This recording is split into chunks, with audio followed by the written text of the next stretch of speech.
Welcome back, lords and ladies, to episode 6 of Subnautica. I just wanted to show you, before I basically cut and go back to building off camera, just how kind of sort of perfect I think this location is. As we mentioned in the last episode, it borders 3 different biomes, and it's kind of a quiet little spot right here. But what's fantastic is I don't have to go all that far to get to where I'm on a border. So this looks barren. Sure, I've picked up some scrap metal from here, and it looks barren, but I don't know, to me that feels like a safe zone, like a buffer. But what's great is as soon as I get to the edge here, look at this.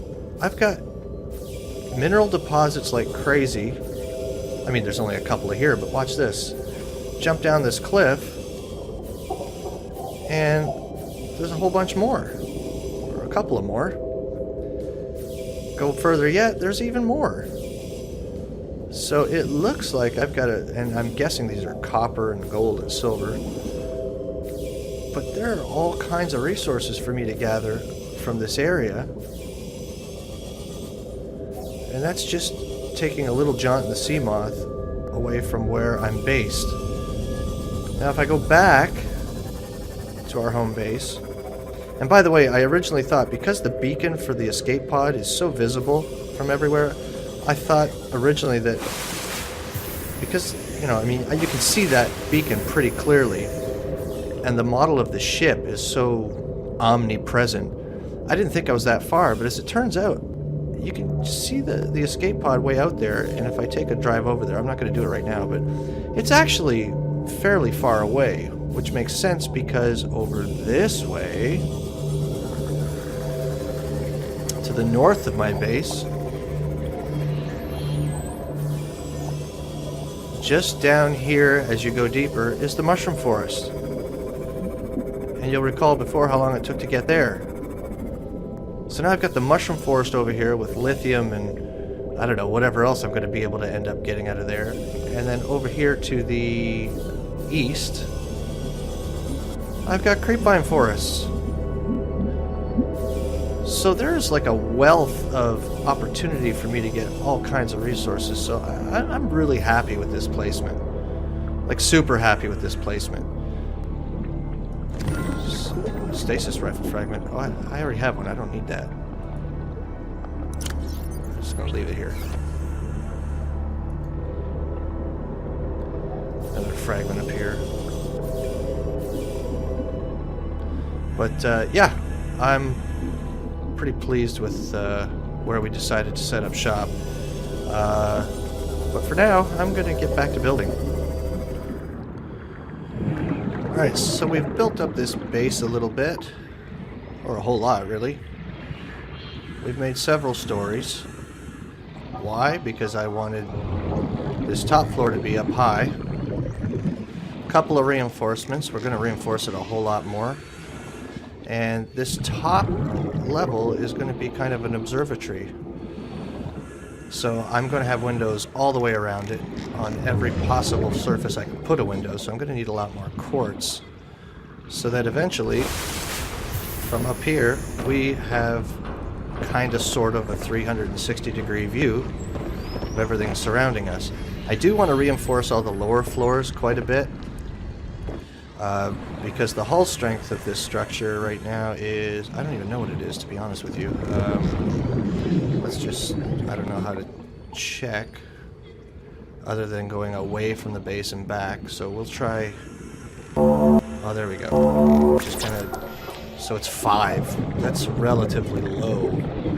Well, I think it might be low, I don't even know. I mean, it's tough enough to withstand the pressure from the water until it gets in the negative numbers, but can it take an impact? Can it take an attack? I mean, I don't know what's going to come into this game at any point soon or into the distant future.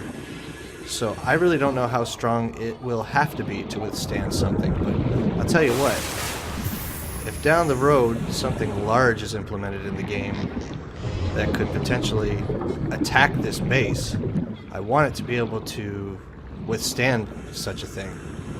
So I'm going to reinforce the heck out of it so that it's quite strong. Alright, we're making some good progress on resources. Let's pop in a few more windows.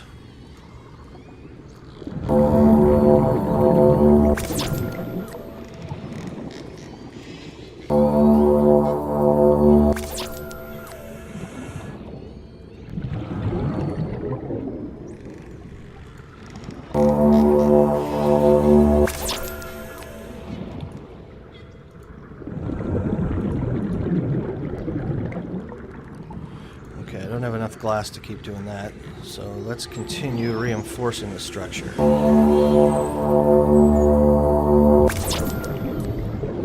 36. It sounds strong. Seems sensible to put reinforcements near hatches anyway.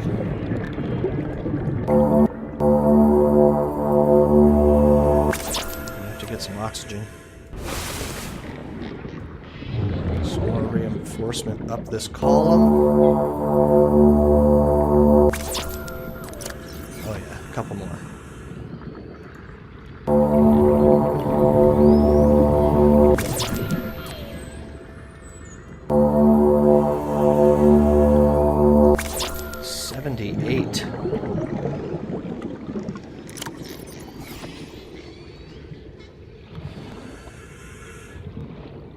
Might have to test this. 30 seconds of oxygen remaining. See how strong it needs to be so that I can bang into it with a Cyclops even if that happens by accident. So we got a bunch more resources and certainly built up the base quite a bit. It's pretty strong right now. I just have to pop in the last couple of windows and we'll have this observatory at the top.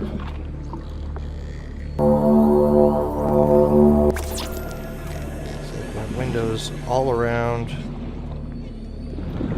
and now we only need to put a few in the roof. Alright, base hull strength total now 101. Now, that's the highest I've seen or heard of so far. And I don't know if that's overkill or not.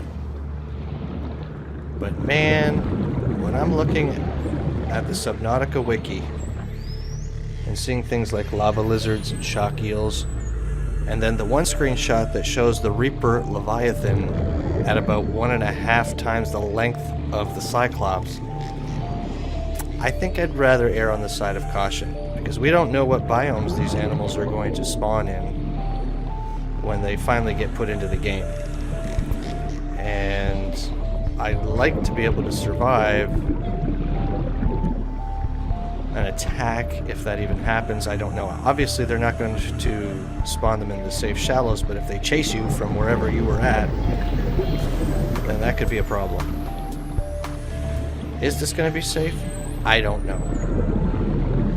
But in the event that it isn't, I need a backup plan.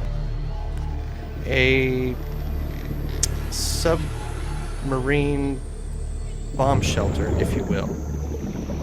Now, I don't have the blueprint for a terraformer, but I was lucky that when I spawned in and began this adventure, there was one in the escape pod. So I'm going to make my own underwater cave as a refuge. I'm going to run oxygen to it, and hopefully that'll be the backup plan if anything horrible and large completely destroys this base. So I'm going to start running some air tubes down, and I'm going to start building a cave right through here, down deep. But we'll get to that in the next episode, lords and ladies. Thank you so much for watching. If you enjoyed the video, please click the like button, and we'll see you again in the next one.